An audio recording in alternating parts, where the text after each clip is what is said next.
गुणवान जीवन के लिए ही है, और गुणवान जीवन यदि वो समझ सकता है तो वो निर्मित कर सकता है। तो यहाँ नमस्कार महामंत्र ने गुणवान जीवन की तरफ ज़्यादा से ज़्यादा लोगों को आकर्षित किया कि आपके जीवन में यदि कोई भी आराधना हो, आपके जीवन में कोई भी कर्तव्य हो, आपके जीवन में यदि कोई जिम्मेदारी हो, आपका जीवन यदि सफलता के और आगे बढ़ना चाहता हो, तो नौकार के जो भी रहस्य है इसमें से एक ही आप चुन लो।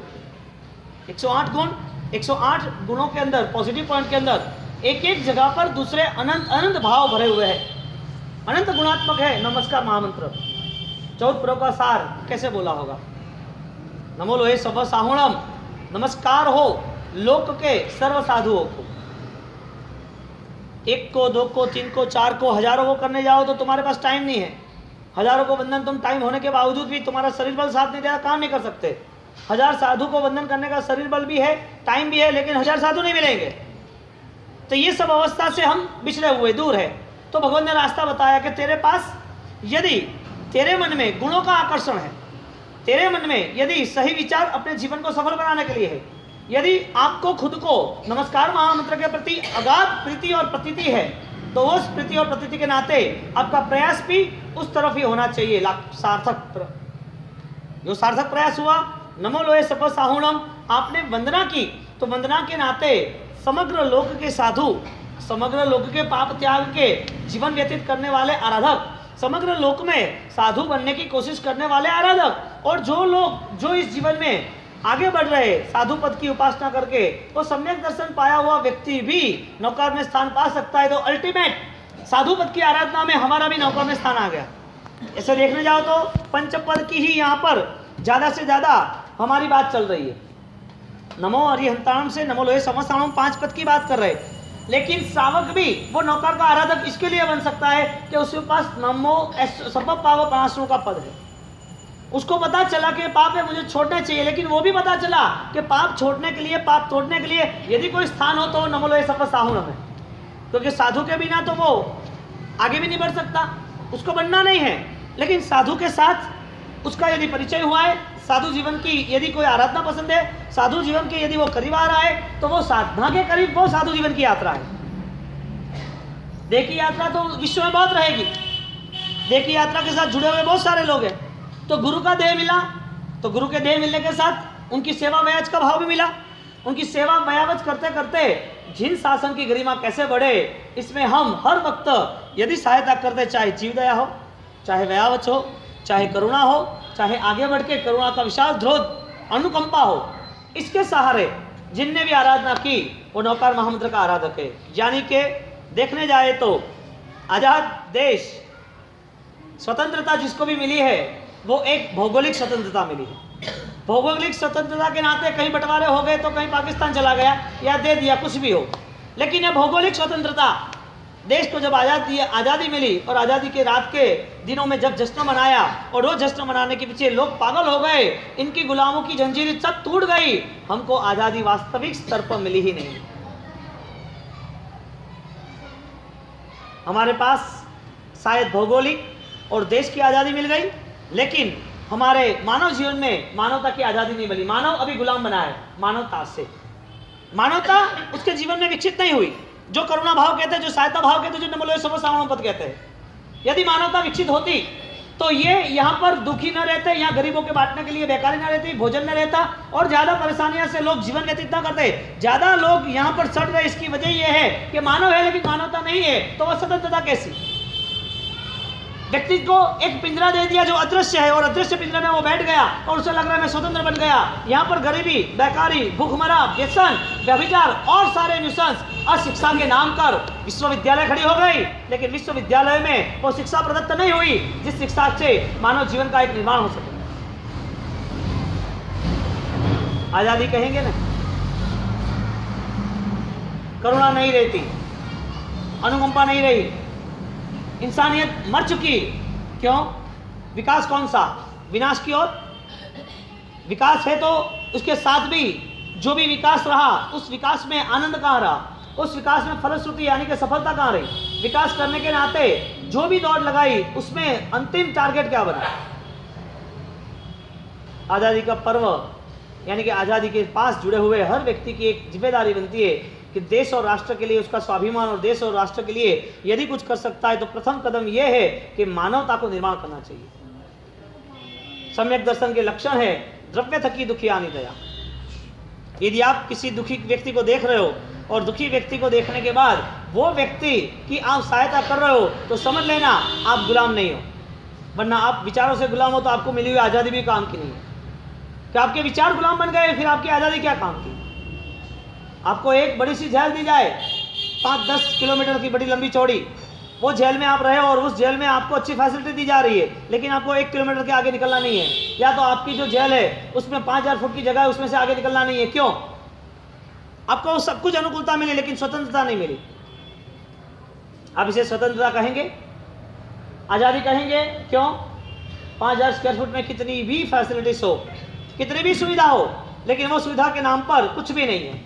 सुविधा होने के बावजूद भी उसे पता है कि मुझे बाहर निकलना नहीं है। मानवता को कितनी भी सुविधा मिल जाए, या तो मानवता को कितनी स्वतंत्रता मिल जाए, या मानवता के लिए देश बहुत बड़ा आयोजन कर ले और बड़े आयोजन के पीछे बहुत सारी सुविधा और बहुत सारी योजनाएं खड़ी कर दे और लगे कि मानव को ये मिला, मानव को ये सुख मिला, ये फैसिलिटी मिली, ये कायदे मिले, BST ने, ये ने, वो ने, सब कुछ लगा दिया, आपको शायद टैक्स फ्री भी कर दिया, आपको शायद कायदे कानून से फ्री कर दिया, आपको शायद ऐसी अच्छी फैसिलिटी दी, आपको लगा अच्छा हुआ हमारे सबके लिए, बिजनेसमैनों के लिए, एजुकेशन के लिए, मेडिकल के लिए, सबके लिए अच्छा हुआ। लेकिन मानवता के लिए सब कुछ होने के बावजूद मानवता नहीं होगी तो, यानी कि व्यक्ति स्वतंत्र होता है या तो आज़ादी मिलती है, आज़ादी के पीछे शायद उसकी कोई ना कोई शक्ति काम लगी हुई है, आज़ादी के पीछे शायद बड़े बड़े मिशन और कमीशन के सामने उसने फाइट भी दी होती है, लेकिन मानवता के नाते वो गुलाम रहा। मानवता स्वतंत्रता में आ गई तो फिर वो मानवता चारों दिशा में हर जगह पर हर पल खड़ी रहेगी मानवता। और मानवता नहीं खड़ी रही तो वो स्वतंत्रता की भी किस काम की। मानवता ही नहीं है वो आदमी कहाँ रहा।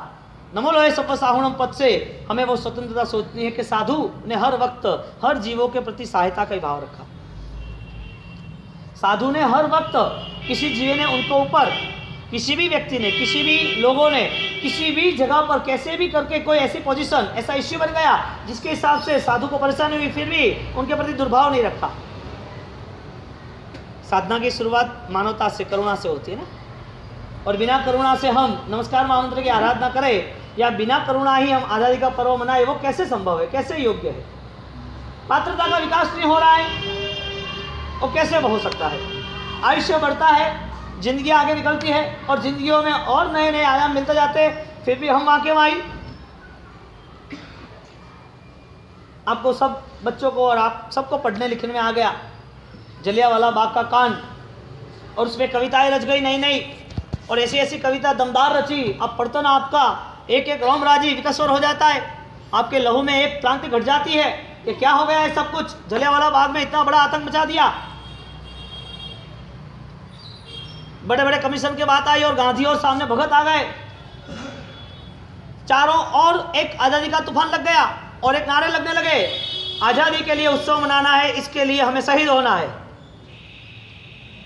कैसी एक हवा चली, कैसा एक तूफान चला, चारों ओर लोग रस्तों पे निकल आए, चारों ओर बच्चे लोग ने हाथों में हथियार लेने शुरू कर दिए, चारों ओर मरने के लिए तैयार हो गए।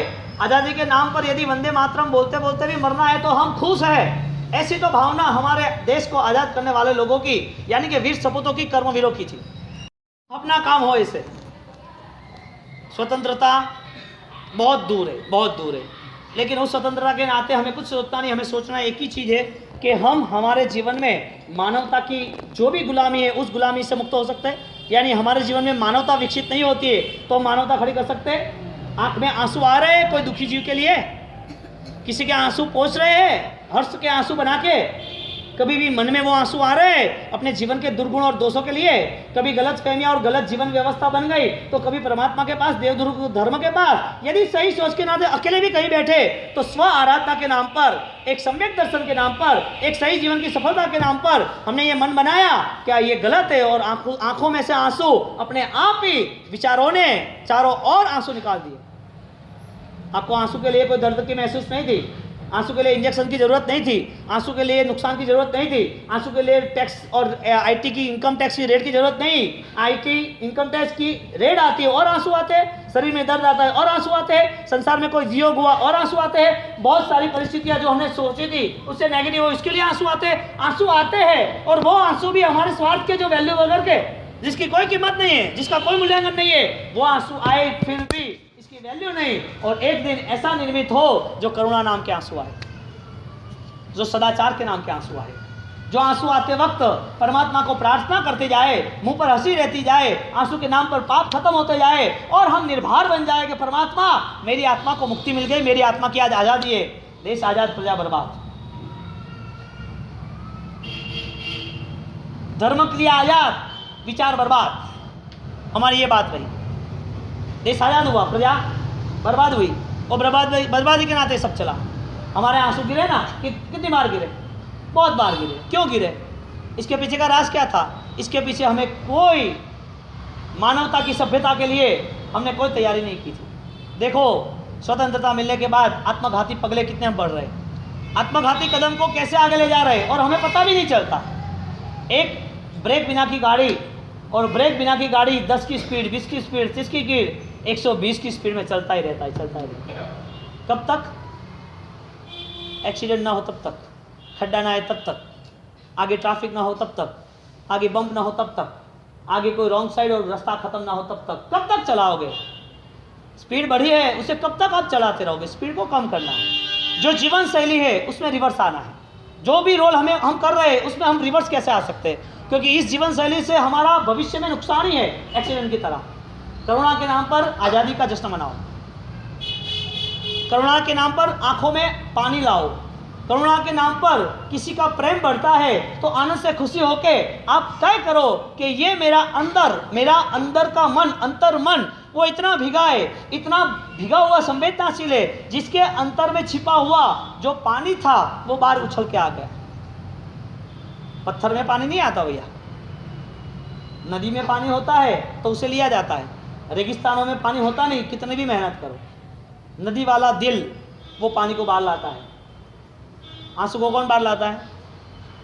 जिसके दिल में एक करुणा का झरना बह रहा है, जिसके दिल में मानवता का झरना बह रहा है। फिर देखो आप कहीं पर भी गए, आज एक छोटी सी बात हो, नेपाल की एक औरत जो राजपाट का जीवन खत्म कर दिया और 5000 लोग, 5000 फैमिली उसे राजमाता कह रही है, माता। उसका पूरा फैसिलिटी का जीवन ने छोड़ दिया और वो फैसिलिटी का जीवन छोड़ के, कविता नाम है, वो फैसिलिटी का जीवन पूरा छोड़ने के बाद उनने 5000 फैमिली की सेवा की। 5000 फैमिली के लिए अस्पताल, खाना पीना, रहना, घर, पढ़ाई, रक्तपीतियों की, जो ऑलरेडी कोई भी उसको पकड़ने के लिए तैयार नहीं, कोई भी उसको छूने के लिए तैयार नहीं, कोई भी उसकी व्यवस्था करने के लिए तैयार नहीं, ऐसे लोगों की उसने सेवा की। कौन थे वो? संसार में वो खुद सुखी थे, अनाप शनाप पैसे थे, नेपाल के राज परिवार से थे, वो पूरा छोड़ के सेवा में लग गए। करुणा के लिए आंसू लाने हैं कि दुख के लिए लाने हैं? आने तो वाले हैं, वो तो फिक्स है। करुणा के लिए लाओगे तो दुख नहीं आएगा, और करुणा नहीं करोगे तो दुख आएगा, दुख के लिए आंसू आएंगे। आंसू तो आएंगे, आज नहीं तो कल। कैसे निर्मित करते हो? आपके पास टारगेट क्या है? करुणा बिना नहीं चलेगा। एक जो परमात्मा महावीर के सिद्धांत से भी परिचित नहीं है, परमात्मा महावीर ने जो आदेश और उपदेश दिया उसकी कथाओं, उसके आदर्श से परिचित नहीं है, ऐसे लोगों के दिल में भी यदि वो मानवता का पूरा झरना बह रहा है और करुणा के नाम पे अपनी सुख सुविधा खत्म कर रहा है, तो आपके जीवन में क्या निर्मित हो सकता है? प्रभु महावीर के नाम पर, और कुछ नहीं। बम्बई से बिहार करके हम जा रहे थे उदयपुर की ओर, और वहां पर हिम्मतनगर से आगे 25 किलोमीटर की दूरी पर एक राजेंद्र पार्क एक नगर है, वहां पर हालांकि कोई जैन नहीं है, वहां पर न कोई गुरु भक्त है, अपने नाम से दे दिया होगा, क्या पता।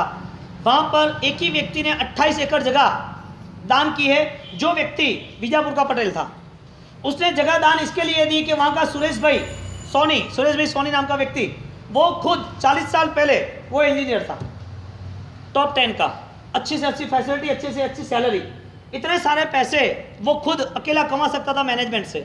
और ये पैसे कमाने के बाद उसके जीवन में 1 साल भर के बाद उसे पता चला कि ये मेरी लाइफ किस काम की, मैंने सब पाया तो है, लेकिन इससे मेरा भविष्य क्या बनेगा? हजारों लाखों करोड़ों रुपए भी बन जाए और बीच में से मेरा जीवन खत्म हो जाए तो ये शिक्षा क्या काम की, जीवन क्या काम का, संस्कार क्या काम का? क्योंकि मैं आने के बाद लोग जो जीवन जी रहे हैं, ऐसे मुझको जीवन जीना इशारा काफी था, विचारशील था ना, इसके लिए उसने खड़ा किया 28 एकड़ में 2000 लोग ले रहे हैं। कैसे पता है? एक सेक्शन है पागल लोगों का, एक विभाग है पागल लोगों का, जो मेंटली डिस्टर्ब है, जो विचार शून्य है, जो कभी भी कुछ भी कर सकते हैं, तुम्हारे साथ अच्छी अच्छी बात करते हैं, तुम्हें एक चपाट दे दे, तुम खाना खिलाते हो, खाना खिलाते खिलाते खाना फेंक दे, लात मार दे, ढोल दे, और वापस 15 मिनट के बाद मुझे तो खाना चाहिए ही चाहिए। ऐसे 1000 नहीं 2000 लोग। एक ये सेक्शन। दूसरा सेक्शन जो रक्त पीतिया है, जो ट्रीटमेंट चल रही है, जो समाज में नहीं रहते, जिसके पूरा फैमिली डिस्टर्ब है, वो उसका पति पत्नी उसके लड़के सब, 2 सेक्शन। तीसरा सेक्शन जहाँ पर विधवाएं हैं ज़्यादातर, जिनको हैंडल करना। चौथा सेक्शन जहाँ पर कहीं पर कोई भी लड़की पर अत्याचार हुए और उसको वो सदमा लग गया है, वो परेशान हो गई है, जिसके ऊपर बुरा काम हो गया है, और वो छोटी बड़ी जो भी लड़कियां हैं या नारी गृह की लड़कियां हैं, वो सब वहाँ रहती है। वो किसी को भी देखती है तो मन में इतना गलत भाव आ गया है कि बार बार डरती है, बार बार परेशान होती है, और किसी से ना मिलना, बस एक चौरा एक रूम में ही रहना। पांचवा सेंसन, सूरत के एक ही परिवार की, सिंधी परिवार की 3 लड़की पागल जैसी थी, वो वहां रख दी उसने। ऐसे 2000 लोग को एक जैन सुरेश भाई सोनी 25-30 साल से वो हैंडलिंग कर रहे हैं, और 25-30 साल के हैंडलिंग के बाद हमारा वीआर वहाँ से हुआ। जब हम वहाँ रुके तब पूरा ऑब्जर्वेशन किया, और ऑब्जर्वेशन करने के बाद एक एक छोटी बात सुनो कि एक परिवार में एक बच्चा भी यदि थोड़ा अनपढ़ हो, गवार हो, तो परेशान हो जाती है उसकी मदर फादर। शायद वो बोल नहीं सकता तो परेशान हो जाती है, शायद वो सोच नहीं सकता, या कोई प्रॉब्लम आँख का कान का पैर का आ गया और रात भर चिंता करती है। ये सब 2000 लोगों की चिंता करने वाला वो कैसे जीवन व्यतीत करता होगा, उसको अपना कैसे बनाया होगा। सब लोग जो दिमाग के डिस्टर्ब है पागल जैसे, वो खाना खाते, खाना फेंक देते और मारते रहते, जो खाना खिलाते उसको मारते। मैंने उनको बोला कि आप गुरु महाराज के नाम से कोई नया सेशन शुरू करो, और हम आपको आपके जो भी पैसा लगाना है हम आपको वो दे देते, और आप ये शुरू करो। आप मानवता का अच्छा कार्य कर रहे हो, तो आपकी जो भी रिक्वायरमेंट है, आपको जो भी निर्माण करना है आप ट्राई करो। उनका शब्द क्या था पता है? कि गुरुदेव ये सब नरेंद्र मोदी ने, ऑस्ट्रेलिया ने, अमेरिका ने, सबके अवार्ड लगे हुए हैं, पैसे देने वाले बहुत है, पैसे की कोई कमी नहीं है, सेवा करने वाले नहीं मिल रहे। ये है करुणा का झरना। उसका जमाई, उसकी बेटी, उसका सास ससुर, उसके वेवाई सब वहां पर है, सब वहां पर। कभी बाहर झांक के देखा है कौन कैसे जी रहा है? एक ठंड सीजन में एक कंबल में से हाथ बाहर आ जाए तो क्या ठंड हो गई, परेशान हो गए। एक छोटी बात होती है और पूरे शरीर को, पूरे देह को संभालने की कोशिश कर रहे। इतनी तकलीफ में भी आप और परेशान हो जाते हो, जिसका जीवन तकलीफ के नाम पे ही पूरा होने वाला है, जिनके पास सुविधा का 1% एक पॉइंट भी नहीं है, और वो इतना परेशान हो रहे हैं, और इतने सारे हजारों लोगों को हैंडलिंग कर रहा है। करुणा किसे कहेंगे? करुणा के नाम पर क्या कर रहे हैं हम? माला से पाठ से कुछ नहीं होता है। नवकार महामंत्र संदेश दे रहे हैं हमें कि जीवन परिवर्तन हो सकता है। जिसने जीवन परिवर्तन किया उनका इसमें प्रवेश हो गया। नवकार महामंत्र में प्रवेश करना है। उनकी सृष्टि अलभ्य है और अपूर्व है, उसका सौंदर्य अनोखा है, अनूठा है। वो उस सौंदर्य में, उस सृष्टि में, उस ऐश्वर्य में आपको यदि प्रवेश करना है तो बिना करुणा के संभव नहीं। और करुणा के साथ जब भी आप जुड़ गए तो समझ लेना प्रभु महावीर की पूजा वहीं शुरू हो गई। प्रभु महावीर का दर्शन वहां हो गया, प्रभु महावीर का वहां नमन हो गया। जब भी करुणा नहीं होगी तब समझ लेना आप अपने खुद के जीवन से दूर हो। प्रभु तो दूर रहे, धर्म भी दूर रहा, मानवता भी दूर रहे, आप अपने से भी दूर हो। आप एक जिंदा लाश की तरह जी रहे हो, क्योंकि आप खुद हो ही नहीं वहां पर हाजिर। यानी कि करुणा के अवसर ढूंढो जो मानवता को विकसित करती है। करुणा के अवसर के साथ साथ करुणा के अवसर जब मिल रहे हैं तब उसको और आनंद के साथ आगे बढ़ाओ, और न मिलते हो तो आप अपने जीवन में प्रयत्न करो कि मुझे इतना काम तो करना ही करना है। यदि ये काम किया, नवकार आराधना फलीभूत, मानव जीवन फलीभूत, और राष्ट्र के लिए आपको जो सम्मान करना है 15 अगस्त के दिन, वो भी आपके लिए फलीभूत। आज इस 15 अगस्त में राष्ट्र सुरक्षा के लिए और हर जीवों की सुरक्षा के लिए एक छोटा सा आयोजन, ग्लोबल वार्मिंग को, पूरी पृथ्वी को बचाने के लिए वृक्षारोपण का पूरा आयोजन आज चारों ओर गुरुदेव के आदेश से, गुरुदेव की आज्ञा से, गुरुदेव के उपदेश से, मानव जीवन के कल्याण हेतु, सर्व जीवों के प्रति करुणा हेतु आज पूरा ये प्रोजेक्ट आज सब जगह पर अपने यहाँ हो रहे, वो भी एक बड़ी धन्य की बात है। तो आप अपने जीवन को और निर्मल बनाए, वही अभ्यर्थना तिरानों का। और जिनने भी भय तय किया, जो भी डरपोक रहे, जो भी आंतरिक भय के साथ बार बार हर कदम उठाते रहे, तो उनकी निश्चित मौत ही है। उनकी निश्चित मौत है, क्योंकि निर्वाण पाने के लिए हर आवरण को खत्म करना पड़ता है। और साधु पद की उपासना वाला जीव वो कहीं पर भी भयवान नहीं होता है, साधना के स्तर पर जुड़ जाता है। यानी कि साधु का वर्ण भी श्याम वर्ण बताया, श्वेत नहीं बताया, काला ब्लैक कलर बताया। ब्लैक यानी वो इतना तपिष्ट, इतना तप से जुड़ जाता है, इतना कष्टों से जुड़ जाता है, परिश्रम उपसर्गों से इतना जुड़ जाता है, इतनी वो फाइट देता है संसार को, कर्मों को, विचारों को, जिसके हिसाब से उसकी आराधना अरिहंतमय हो जाती है। लेकिन वो फाइट के नाते सर्व जीवों की करुणा चाहिए, क्योंकि सर्व जीवों की करुणा होगी तो ही प्रभु महावीर का मिलन संभव है। और जीवों के प्रति यदि हमने कोई ध्यान ही ना दिया, जीवों को हम समझ ही ना पाए, जीवों को बंध अनुबंध हमें पता नहीं चला, किस जीवों की कैसे सुरक्षा करनी वो भी हमें ज्ञान नहीं रहा, ज्यादातर पॉजिटिव पावर, ज्यादातर सामर्थ्य, ज्यादा मूल्यवान कौन सी जीव दया है वो भी हमें पता नहीं चला, तो शायद हमारी जीव दया हमारे लिए आत्मघातक निष्फल होगी। जीव दया होगी आत्मघातक होगी, जीव दया होगी निष्फल होगी, क्योंकि हमने मान लिया था जीव दया का पालन करना है, लेकिन वो जीव दया में हमें वो मूल्य तय नहीं किया कि कौन से मूल्य की जीव दया करनी चाहिए, कौन सा मूल्य क्रिएटिव और ज्यादा बलवान है। तो जीव दया का पालन करने वाला व्यक्ति वो शायद कच्चे पानी को नहीं पी सकता है, पक्के पानी पीता है, उबाला पानी पीता है। जीवों की पालना करनी है, इसके लिए कच्चा लहू पी जाता है, उसका क्या करना, पानी पक्का पीना, लहू कच्चा पीना। ऐसा होता है क्या? पानी कच्चा पीना कि पक्का पीना, लहू पीना या ना पीना? किसी के मन में यदि आपने दुर्भाव पैदा कर दिया, किसी के मन को ठेस पहुंचे ऐसी बात की, किसी के प्रति आपने प्रेम, करुणा और वात्सल्य का भाव नहीं रखा, किसी को आपने संभालने की, सहायता करने की, हेल्पफुल बनने की कोशिश नहीं की, वो सब लहू पी रहे, चाहे कितने पछाड़ हो। बताओ आप करुणा के नाम पर आप किसके साथ झगड़ा रगड़ा करोगे? करुणा के नाम पर आप किसके साथ कॉम्पिटिशन में उतरोगे? करुणा के नाम पर आप किसको गिराओगे? नमो लोहे सर्व सावणम, सर्व जीव के प्रति हमारा प्रेम और मैत्री भाव है। यदि सब जीवों प्रति का मैत्री भाव है तो बिना सहायता, बिना करुणा के संभव नहीं है। बोलो, मानवता यदि विकसित होती तो मानवता के नाम पे धार्मिकता होती कि ना होती? तो इस देश का पूरा ये नेटवर्क, देश की ये पूरा जो ढांचा है, पूरा इंडिया खंडित हो गया, क्योंकि इंडिया बना इसके लिए। हिंदुस्तान होता तो खंडित नहीं होता, इंडिया बना इसके लिए खंडित हो गया। कितना प्यारा नाम, हिंदू सीता हमारा हिंदुस्तान, जो शहीद हुए उसकी जरा याद करो कुर्बानी। कैसे कैसे लोग इस पृथ्वी पर, कैसे कैसे इस जमीन में से कैसे रत्न निकले। ऐसे ऐसे कैसी माता थी जो उसको भेज देती, जा बेटा देश की आज़ादी के निकल पड़। पता था कि गोलियों से छन्नी हो जाने वाला है, गोलियां पूरे सीनों में भर जाने वाली है, वो खत्म होने वाला है, पता था। माता ने बोला, जा बेटा भगत के साथ चला जा। भगत अकेला है तो उसके साथ जाना ही पड़ेगा, वो फाइट में उतरा है, उसके साथ पूरा मिशन क्लियर करना है।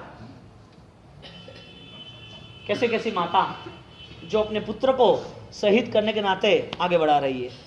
50 साल, 60 साल, 70 साल पहले, 100 साल पहले 1857 विप्लव जो हुआ, उसके ये करीब 1-1.5 सदी की बात है, करीब की बात है, दूर नहीं है ये, नियरेस्ट 50-100 वर्ष की बात है सिर्फ। 80 साल में यदि ये निर्माण हुआ हो माता का, 80 साल में उस माता ने वो संस्कार दिए जिसमें ये कुंवर, राजकुमार जो बेटा है, जो पुत्र है, उसके लिए वो भी तैयार हो गया कि हमको करना है।